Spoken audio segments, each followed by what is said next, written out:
Hi, I'm Chris, and this is Type 2 Talk. I wanted to talk to you about nutrition. Nutrition is the best way that we as Type 2 diabetics have to control our blood sugar. When you eat, what you eat, in what order you eat it, and even where you eat it can completely change how those carbs hit your bloodstream, how fast they are cleared, and how your body is able to process them. When you eat, whether it's at home, over at a friend's house, or at a restaurant, you have to have something of an awareness of how many carbs are in this. And if so, are they simple? Are they complex? There's probably going to be a blend of both. When you eat, you're going to want to have a good, healthy amount of protein. You're going to want to have some fat. Ideally, healthier fats. Go for the unsaturated fats. Avoid saturated fat or trans fat. And certainly, because I am not a professional here, talk to a nutritionist, talk to a registered dietitian is best about what you're eating and the fact that since you're diabetic, what should you consider changing. That being said, if you go to a restaurant, look at entrees that you think are going to be relatively healthy, high in protein, moderate in fat, and relatively low in carb. And then add your sides, which are usually going to be where you're going to get a lot of your carbs. Case in point, yesterday I went to Outback Steakhouse. It's a local American chain that is Australian themed. And I had Alice Springs chicken, no bacon.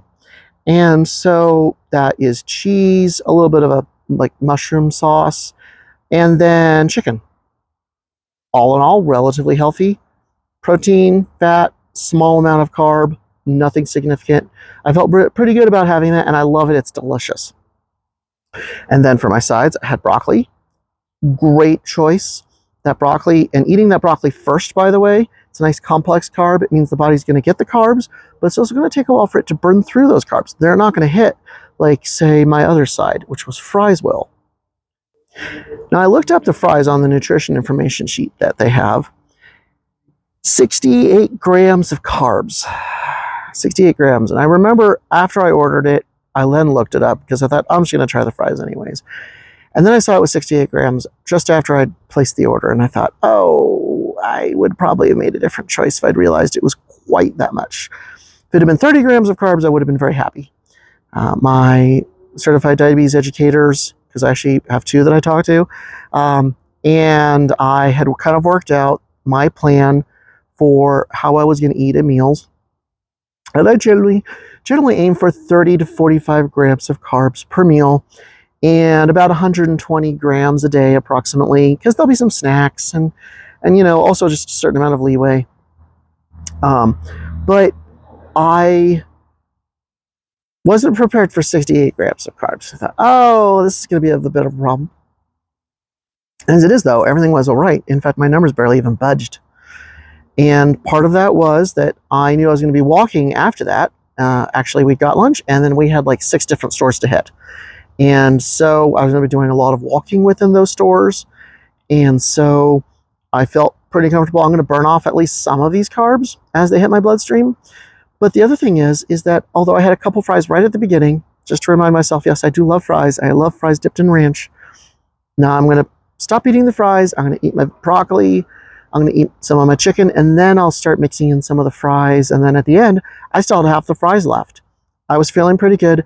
I was watching my number on my watch continuously.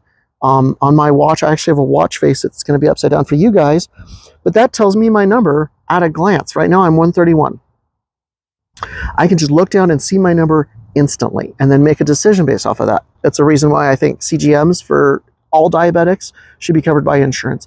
The knowledge that this gives me is so powerful in knowing where I'm at right now. And I can even see a little graph. It's not the best graph, but I can sort of see, am I trending upward? Am I trending downward? Or in this case, I'm pretty much flat for the last 2 hours. That's pretty powerful for me. It does require a little bit of technical setup, and that's something I think that Abbott really, because I use Abbott. I use the Libre 3. I think they need to make this better, especially for those of us who maybe aren't on iPhone and are on Android. But that being said, regardless of whether you're at a CGM or a glucometer, knowing your carbs, knowing how they're going to affect your body, and knowing that, oh, I'm about to eat something that's got a lot of carbs. Okay, great. Can you eat something before that that's got protein, that's got some healthy fat? Because that'll help blunt that effect. And then let's say my numbers did go up. Great, let's go for a walk. Let's go for a nice stiff walk for 15, 20 minutes.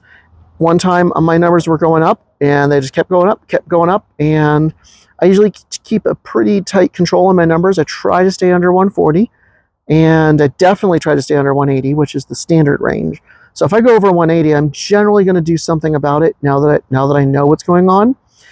And so one time it was going up because I'd had a whole bunch of ice cream at night. My own darn fault. I got out my little exercise rowing machine thing that just sticks out in my garage, and I got it, used it for a week, and then put it away.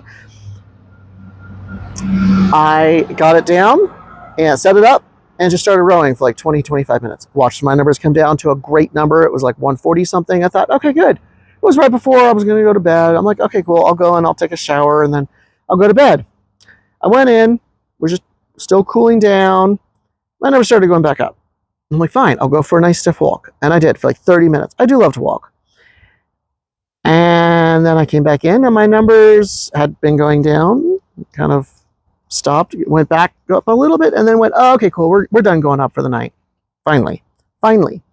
So I went ahead, went to bed, and everything was fine because I could see my numbers and I could understand that having taken those very simple carbs, that it's carb-friendly ice cream, but there's still carbs in it. Taking that was still hitting my body. And in the end, it wasn't something I really needed. I needed to understand that, hey, late at night, I need to not be eating so much. I need to really try to curb that to the extent that I can so that I'm not eating so much, because that's just going to give me extra carbs. It's going to give me extra blood glucose that I actually don't need, and I'm not going to burn off. But I definitely say to anybody who's diabetic, if your numbers aren't well controlled, talk to I got to make sure I got this one right. I've got a friend who'll tell me, you got it wrong. You want to talk to a registered dietitian that's a licensed profession, at least here in the US, registered dietitian. And that way they can say, okay, well, what are you eating generally? When are you eating? In what order are you eating it? What effect are you seeing on your numbers? Whether it's from a finger poke or a CGM, doesn't matter. What effect are you seeing from that? Okay, great. Well, then could you do this instead? Could you swap this for that? Oh, I know you really love white rice, and every time you eat white rice, your numbers go up like crazy. Cool. Well, what alternatives do we have? Here's some I might have that you don't have. Things of that nature. The other thing is talk to other people in the community. There's a subreddit for diabetes. There's a subreddit for type 2 diabetes. There are some content creators that are type 2 diabetes content creators on TikTok and YouTube. Most of them are type 1, which has a very different experience. Type 1 diabetics, generally speaking, can eat anything they want. They will then take insulin to compensate for that. They don't need to be told, oh, you shouldn't eat that cookie, you shouldn't eat that brownie. No, that's not how it works for them. But guess what? The vast majority of us that are diabetic, we're type 2. We do need to consider, should we be eating that cookie? Should we be eating that cake or that ice cream or whatever it is? Why? Because we don't necessarily have, and usually don't have, insulin to just compensate for that. And you really do want to push that off as long as you can. It can get very expensive, it can get very difficult, and they don't all work the same. It's a complication you just don't need in your life until you get to the point where you need it. So, push that off as long as you can. One of the best ways to do that is your diet. Obviously, there's other ways. Medication, talk to your doctor about medication. They've probably put you on some. They may put you on more. My doctor has, I'll just say, threatened to put me on some it's one of the GLP-1 medications. If I'm not able to get my A1C under control, I've got another not quite 4 months left because I'm getting in a CGM. He said, I'll see you in 6 months, not 3, because I think you're going to be able to pull this under control. But I'll see you in 6 months. If your A1C isn't good then, we're going to put you on medication. And I said, okay, great. That's a challenge. That's a target. That's a goal. I'm going to go there. I use nutrition to help me control that. I use exercise, and I use monitoring my numbers. So you guys have a great day.